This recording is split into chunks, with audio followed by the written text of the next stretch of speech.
मेरा नाम सुरेंद्र वत्स है। बेसिकली मैं हरियाणा से हूँ, अभी दिल्ली में रह रहा हूँ। एक मिडिल क्लास फैमिली की मेरी बैकग्राउंड है। मेरे पिताजी सरकारी स्कूल में अध्यापक थे और मेरी माताजी गृहिणी थी। 2 भाई और 3 बहनें हैं हम लोग परिवार में। जब हम स्कूल कॉलेज में जाते थे हमारे घर पे बहुत ज़्यादा पैसा नहीं था, लेकिन उसके बाद भी हमारे पेरेंट्स ने हम सबको बहुत अच्छी एजुकेशन दिलाई। मैंने 1996 में दिल्ली विश्वविद्यालय से पोस्ट ग्रेजुएशन किया और उसके बाद एक प्राइवेट अध्यापक के रूप में मैंने अपना करियर शुरू किया, जहाँ पे मेरी 1 महीने की जो तनख्वाह थी वो मात्र 500 रुपया थी। 1 साल मैंने नौकरी की और 1 साल नौकरी करने के बाद में एक बात मेरी समझ में बहुत अच्छे से आ गई, अगर मैंने ज़िंदगी में अपने सपनों को पूरे करना है तो नौकरी से मेरे सपने पूरे नहीं हो सकते, मुझे बिजनेस करना पड़ेगा। कितने लोग हैं जो नौकरी करते हैं? एक बार मैं देखना चाहता हूं आपके हाथ। बहुत सारे साथी हैं, थैंक यू वेरी मच। दुनिया में जो पहले बिलियनियर बने, करोड़पति अगर हम बोलें अपनी भाषा में, उनका नाम था जयपाल गेट्टी। वो चूंकि फर्स्ट करोड़पति थे तो लोगों ने जानना चाहा कि भाई कैसे करोड़पति बन सकता है एक आदमी। तो उन्होंने बहुत सारी किताबें लिखी, तो लोगों ने बड़ी उत्सुकता के साथ उन किताबों को पढ़ा और उन्होंने लिखा कि जिंदगी में अगर आपको पैसा कमाना है, क्या कमाना है सर? अगर पैसा कमाना है तो आपके पास में 2 विकल्प हैं। एक विकल्प है आप नौकरी कीजिए और दूसरा विकल्प है आप व्यापार कीजिए। लेकिन अगर आपको अमीर बनना है, क्या बनना है? अमीर बनना है, पैसे वाला बनना है, तो आपके पास सिर्फ एक विकल्प है, आपको व्यापार करना पड़ेगा। अमीर कैसे बन सकते हैं सर? व्यापार करके अमीर बन सकते हैं। लेकिन विडंबना है हमारे देश की कि आज जिस प्रकार का माहौल क्रिएट हो गया है या कर दिया गया है, आदमी व्यापार नहीं करना चाह रहा है। क्या करना चाह रहा है? नौकरी करना चाह रहा है। एक लड़की का पिता जब दूल्हा ढूंढने के लिए जाता है तो उसकी पहली प्राथमिकता ये होती है कि कोई सरकारी नौकरी वाला मिल जाए, और सरकारी नहीं मिले तो प्राइवेट वाला मिल जाए। यस और नो?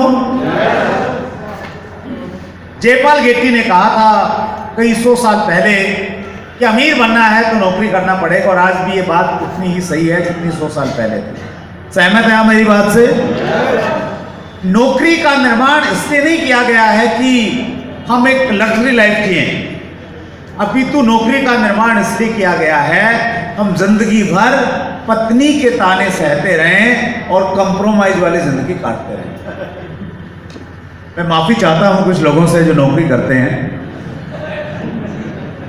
लेकिन सच्चाई तो यही है ना सर। कुछ लोगों के अंदर से आवाज आ रही है कि हाँ बात तो सही है, आपकी मुस्कुराहट बता रही है।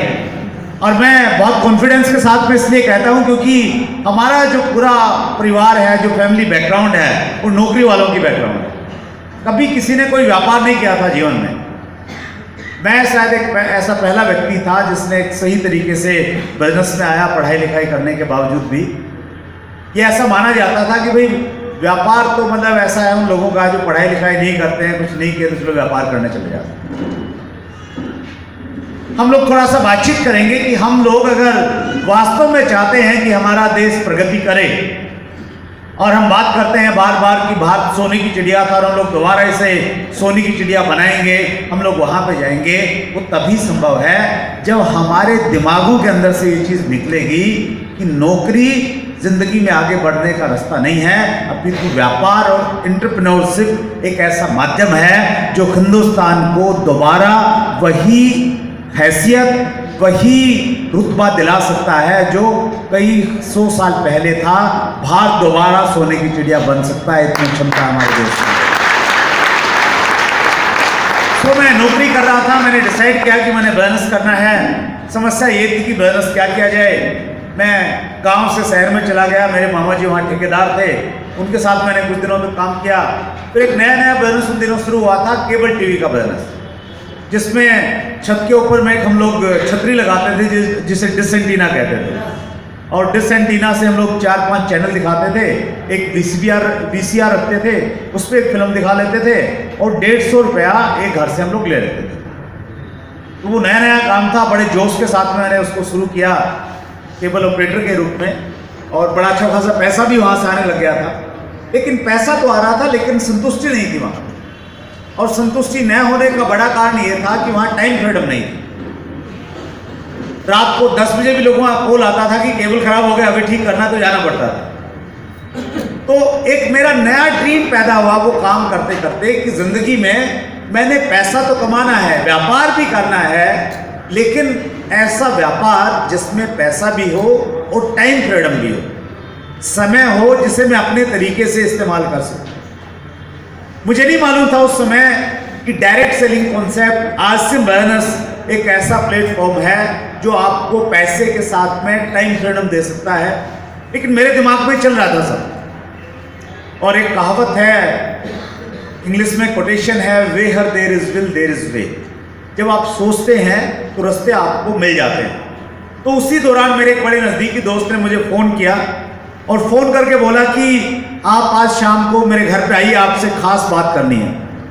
तो मैंने पूछा भाई क्या बात है, आज तो नहीं आ सकता, बहुत बिजी हूँ। उन्होंने बोला अगर आप नहीं आए तो एक बहुत बड़ी चीज़ मिस कर देंगे। मैंने बोला भाई पहेलियाँ मत बुझाओ, काम की बात बताओ, क्या काम है, फ़ोन में ही बता दो। उन्होंने नहीं बताया, क्यूरियोसिटी पैदा की, तो मैं उनके घर पे गया। और जब मैं उनके घर पे गया तो वहाँ पे जाने के बाद में मैंने ज़िंदगी में पहली बार मैंने 3 शब्द सुने सर, और वो 3 शब्द थे RCM।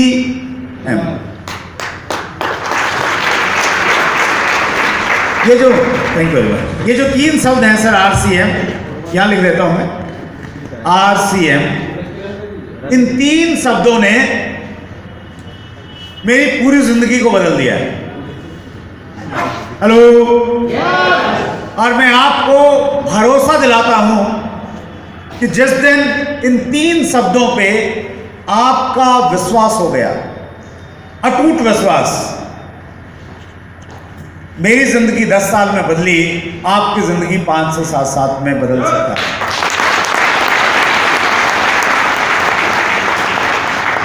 जब हम लोग कुछ चीजें लिखते हैं, जैसे मैं यहां पे लिखने का प्रयास करता हूं थोड़ा सा, जैसे मैंने ये लिख दिया,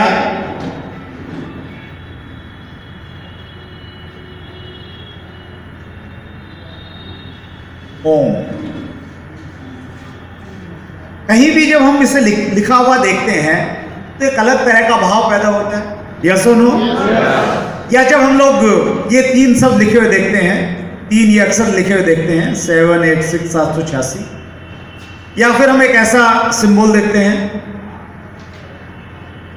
ये सारे के सारे प्रतीक हैं, धर्म चिन्ह हैं ये। और जो व्यक्ति इन पे विश्वास करता है, जो विश्वास करता है, उनको एनर्जी मिलती है, ऊर्जा मिलती है। सही बात है? अब ये है या नहीं है, इनमें कितनी ताकत है, वो एक अलग विषय है, लेकिन जो लोग भरोसा करते हैं उनके लिए काम करते हैं। ठीक उसी तरह से जिस दिन आपका अटूट विश्वास इन 3 शब्दों पे हो गया, मैं गारंटी करता हूं ये आपको जीते जी, इसी जन्म में नहीं, अगले 5 साल में आपकी जिंदगी को बदलने की ताकत रखती है।